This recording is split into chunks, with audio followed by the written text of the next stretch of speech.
but I really only packed for myself. I can't, but there are termites out there and different bugs. We'll be collecting them as we go, so we'll have a great termite stew tonight. No worries. Very high in protein, very good for you. And you can totally get past the taste, no worries. All right, let's go. Our airborne warden from Simba 1, over. Simba 1, this is Warden Wilson Mutua. Over. Hey, Wilson, just letting you know we're entering at the Little Laturi Forest. Over.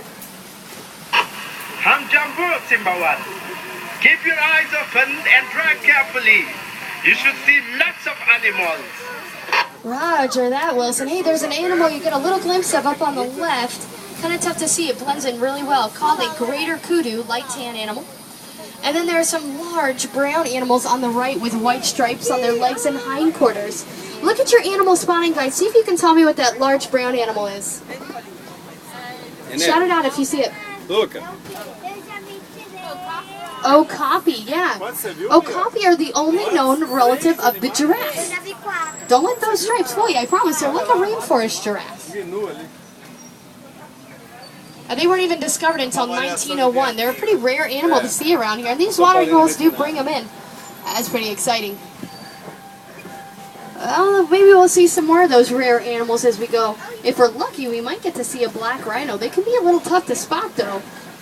Black rhino have a 1-inch thick hide and can run at 35 miles an hour. They're very fast. And, because of that, they have no natural predators. None. So it's pretty sad when you find out that there are less than 5,000 left. They are critically endangered. Yeah, but looks like one right out on the left.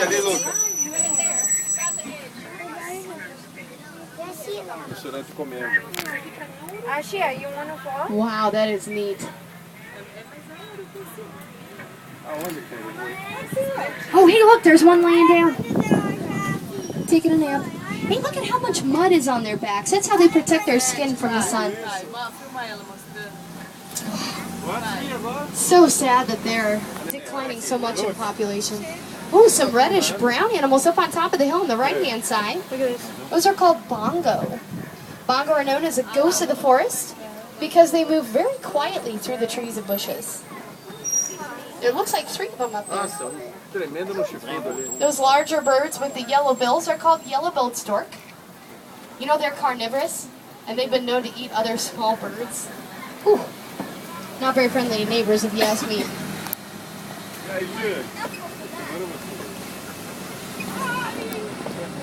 Oh, looks like some black and white birds out here on the left. These are called saddle-billed stork. They stand at around 5 feet tall and have a wingspan of around 9 feet. It's about the size of the strap from one side to the other. That's pretty cool. Yeah, I had a friend of mine come out the safari recently. Said they saw some Nile hippos over at that Sapi River. You guys interested in Nile hippos? Alright, let's head over there, see if we can't find some.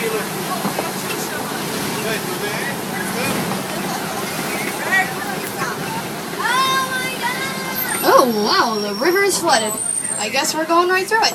You look back on the right, be able to see one out of the water. No worries for the folks on the left. Do need to stay seated for me, please. We might be able to see some more up ahead on the left. Gotta stay seated for me, folks. Thank you.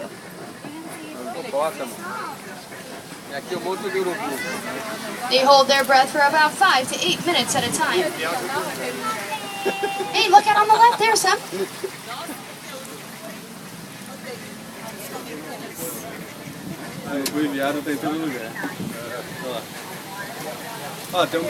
Oh, cool. These large, lighter colored birds are called pink-backed pelican.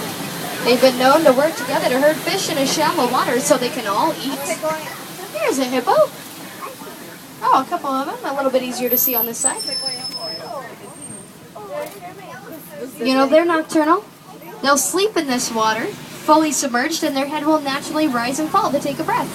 They don't have to wake up to do it. Ooh, that is one rickety old bridge up there. I am glad we are not going across that. We do have a bridge of our own. Just stay seated, she'll be fine. Oh my gosh, especially with Nile crocodiles, definitely want to stay seated. Whew. Nile crocodiles are much bigger and much more aggressive than their American alligator cousins, at around 2,000 pounds and about 20 feet long. They have a bone-crunching strength in their jaw of around 1,200 pounds of pressure per square inch.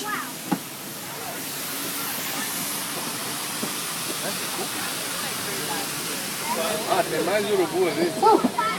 You saw any with their mouths open, that's how they radiate the heat from their bodies. Simba 1, come in. Hey, this is Simba 1, over. Just wanted to let you know that my ground patrol has seen a lot of elephant activity near the Red Clay Pit. You definitely want to check out that area. Roger that, Wilson. Will do. You look out on the right-hand side, you're going to see a large tree without any leaves on it. It's called a baobab tree. We're going to see a few more as we go. Baobab trees are the oldest residents on the reserve. They can live up to 2,000 years old. They do bloom during the rainy season. For the rest of the year, though, they go barren and it looks like their roots could be sticking out in the air. That's earned them the nickname the upside-down tree. Some white-bearded wildebeest and sable antelope just going to be out on our right-hand side.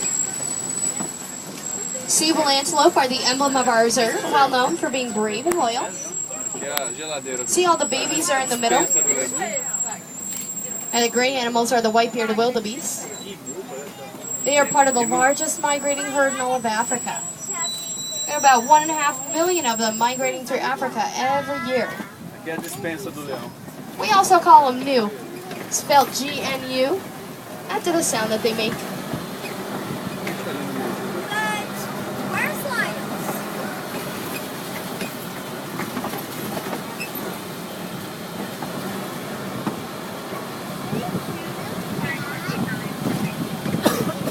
Wow, a lot of downed trees in the area.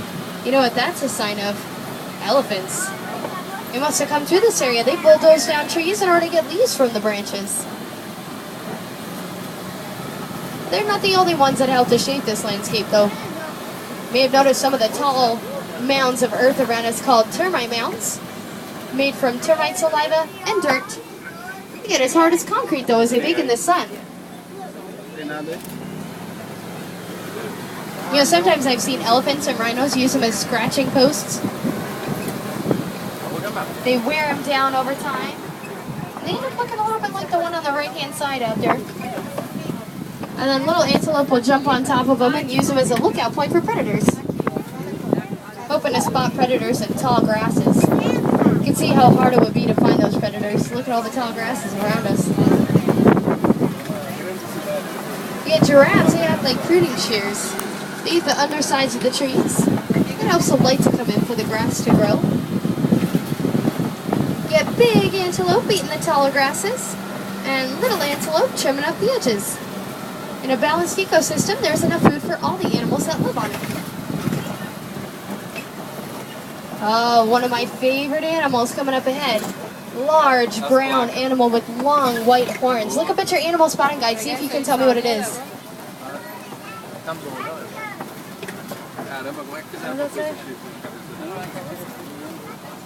And Collie cattle. They're also known as Watusi cattle, after the first African tribe to domesticate them. Their horns get to be about 6 feet long. There's some light tan animals coming out into view up on top of the hill called Patterson's eland. Largest antelope on the reserve at about 2,000 pounds and 6 feet at the shoulder. Wow, looks like some giraffes in the area. Gotta stay seated for me, please. The dusky brown